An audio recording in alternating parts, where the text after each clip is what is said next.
everyone, and welcome to Stan the Wine Man TV. I am your host, Stan Ritan, and this is the Blue Collar Wine Show, where I help you spend your wine dollars wisely. March is Washington Wine Month, so I am going to be reviewing a whole bunch of Washington wines. I hope I can get a few more episodes than normal in for this month. It's kind of exciting. I'm going to Taste of Washington in the middle of the month, which I'm very excited about. It's been a long time since I've been there. Of course, during COVID, it got canceled. I had a ticket to go to it then, and boom, it's done. But now I'm back at it, and I'm going to get down there and visit a bunch of my friends down there and taste their wines. The first episode we're starting out with for Washington Wine Month is white blends. Now, this is not a huge category. The one here that I'm going to taste first is probably my top selling Washington white wine blend. And then I'm excited to try the white from my Winery of the Year, Scrublands. Sorry, not Scrublands. I don't know why I say that. Sage Rat Winery. They have a Scrublands red. That's why I say it. So, and then we're going to do one from one of my good friends, Rob Griffin. But as always, I taste them, I review them, and I honestly tell you what I think of them. So you get a little bit nervous sometimes, but yes, white blends are not a huge category. I sell a few of them. Most people are, I don't know what it is. They love to drink red blends, but when it comes to white blends, it's like, I don't know where I'm going with this. Of course, the Rhone Valley in France has been doing white blends for a long time. Côte de Rhone Blancs are white blends, usually Roussanne, Marsanne, Grenache Blanc are the three basic ones in those blends. And even those, when I put a white Rhone wine in the set, they don't always do really well. But, some of the less expensive ones do okay, but they don't do really well. So, we're going to get started right away. Washington Wine Month. Drink for Washington. I'll be wearing this shirt in every episode, just because, I want to roll with that. I might break out in the middle and do, I actually want to do a Mentilla episode, an obscure, well, not obscure if you're in Spain, but a lot of people have never heard of Mentilla, and it's starting to catch on at the store, so I'm kind of excited about that. I might do one right in the middle of the month. So, to get started, we're going to the Thurston Wolf PGV White 2022. It is a blend of Pinot Gris and Viognier, and this rolls in at $16. It actually is a blend of 70% Viognier, 30% Pinot Gris, so a lot of Viognier in this bad boy. There you go. I need to do a Viognier episode. I have done one in the past, but it's time to do another one. By the way, just a question for you guys, and I do like the comments. I don't get enough of them. So suck it up and comment, please. Just dive in there and give me a comment or two about what you think. Shout out to, oh come on. I'm going to, Patty Pratt. I don't know why that escaped me. I want to thank Patty Pratt. She comes in, she watches most of my episodes, and she came in and gave me a good idea for a wine tasting event. I'm thinking about it, Patty. Haven't come up with a conclusion on how I'm going to do this. This rolls in at $16. There's the label. Very clear. Viognier is such a cool grape. Very floral. It reminds me a lot of Torrontés from Argentina. Let's see what we get on those. Definitely some melon notes. Get a little bit of like a honey component coming through on the nose. There's almost like a white peach melon kind of honey thing going on. Now, I've mentioned this many times. When I taste the wines and reviewing them, I review them cold. Not ice cold, but cold, because I know that's the way most of you drink the wines. I think there's very few people, very, very tiny percentage of people that drink whites at room temperature. So I drink them in the cold, but not super cold, so I can get the aromatics and the flavors out of them. Even sort of like a fig Newton, the shell of a fig Newton coming through. The coating with a little fig on it. Let's see what we get on the palate.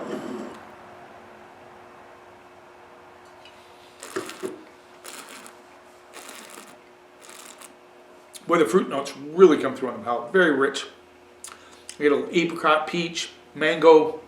Didn't get that on the nose. so much, but on the palate it really explodes. I mean, it really explodes. I understand why this is so popular.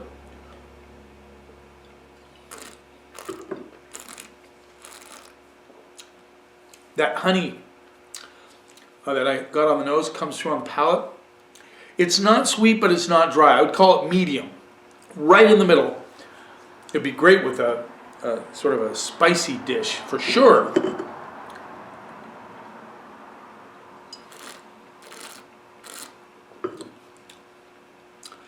The acidity is there, but it's very mild, so I call this medium minus acidity on this one.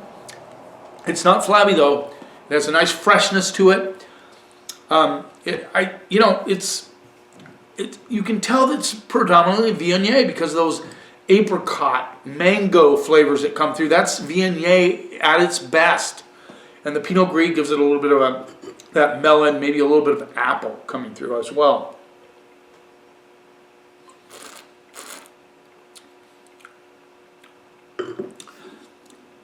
So it's like a not sweet but not dry, right in the middle, very delicious wine.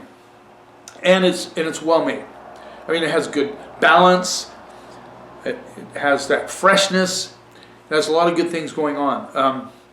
Maybe not a wine I would go to all the time, for sure. But if I were having an Asian noodle dish or maybe something with a little bit of spice to it, this would be really good. I'm glad I tried it. I have not tried it in a long time.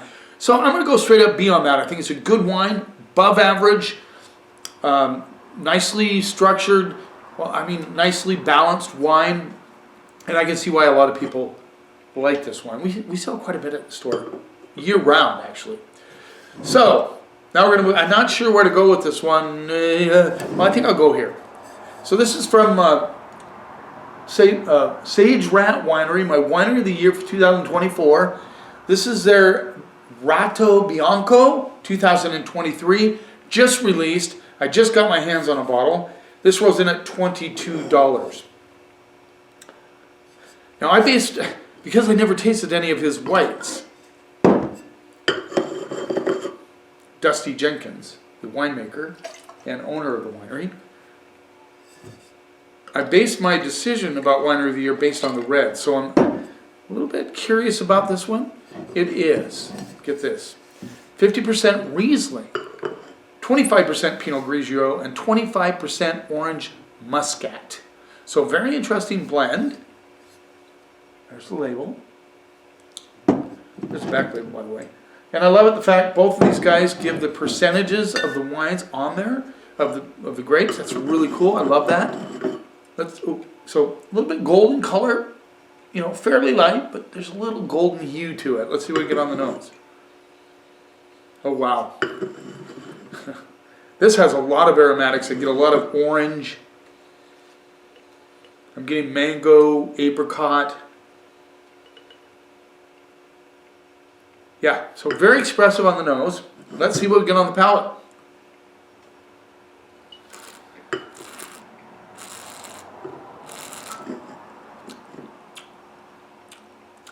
Now,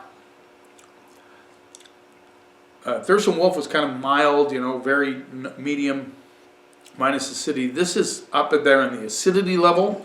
Surprisingly dry, very bright in the mouth.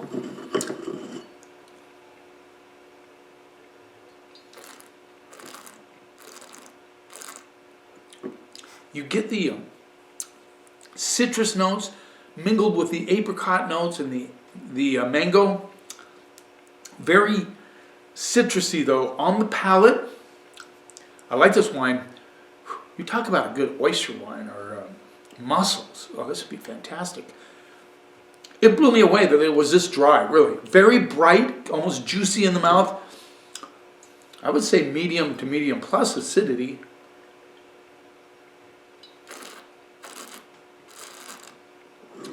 I'm getting a little spritz, but that's because it just had released. Not surprising, as it ages in the bottle, that spritz will go away. I'm positive of that.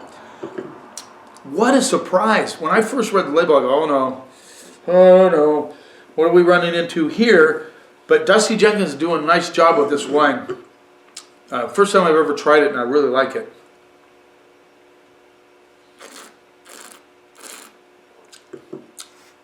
So that orange muscat gives it that orange citrus note, but it's so dry. 50% Riesling. What is the alcohol content on this? I gotta look at that.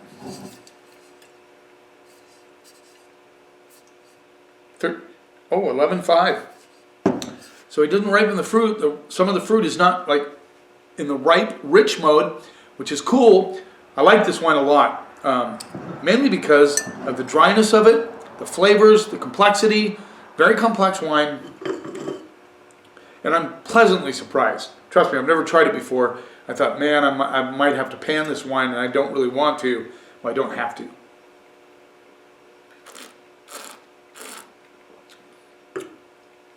Nice and bright, clean, fresh wine. I would match this up with, well, I would do it with chicken, but it would be best with shellfish, for sure. Best with shellfish. Very, very nice wine for that. I'm going to go B plus A minus. Very well made wine, and I'm happy about that, just to be honest. Let's move on to the 2022 Barnard Griffin Côte de Rob Blanc. So Rob Griffin plays off the Côte de Rhone. He goes Côte de Rob Blanc, and it's 60% Viognier, 40% Roussanne, and those are well-known grapes in the Rhone Valley. They use Marsanne there as well, and Grenache Blanc. This is the most expensive of the bunch, but not by much. This is $25. Côte de Rob Blanc. Nice start so far to Taste of Washington, or Washington Wine Month, excuse me. Boy, look at the color. Now this is into the gold color, big time. So we get on nose. A little bit challenged on the nose. I'm getting an interesting, not quite diesel, but a little petrol on the nose. Maybe some banana elements coming through. Always hate to say banana. By the way, I'd like to hear a comment from you guys that are watching. Why does banana turn people off? I try not to use it on my notes. It just seems if I use banana in my notes, it just shuts people down, and I'm not sure why. Maybe you can tell me. But I'm getting a little banana, a little bit of a nutty characteristic coming through on the nose. Definitely melon. Maybe some apple, like not green apple, but maybe red delicious. Yeah. Let's see what we get on the palate.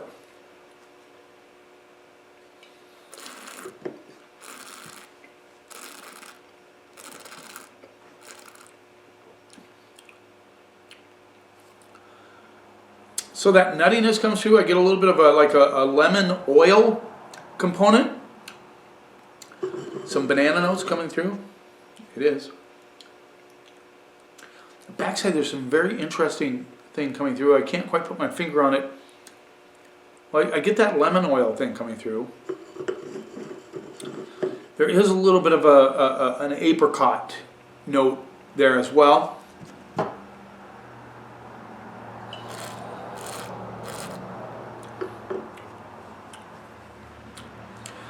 Not super stoked about this wine. It's $25. I think that it's okay. There's no flaws in it. A little bit of a minerality, dusty minerality coming through. But overall, it just seems kind of boring on the palate.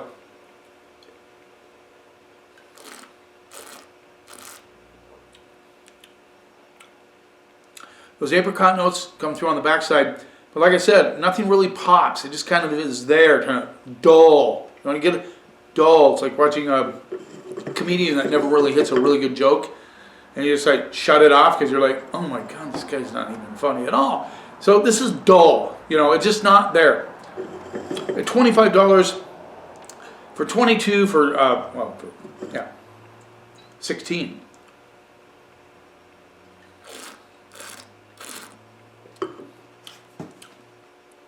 I think it's a little bit of a fail at $25. Did I get the app? This is Columbia Valley. They're all Columbia Valley. Now this has got to be Yakima. Columbia Valley. Yeah, I think for $25 it's okay. If it were $15, I might be a little bit more lenient on it, but it's not. It's 25 bucks. Yeah.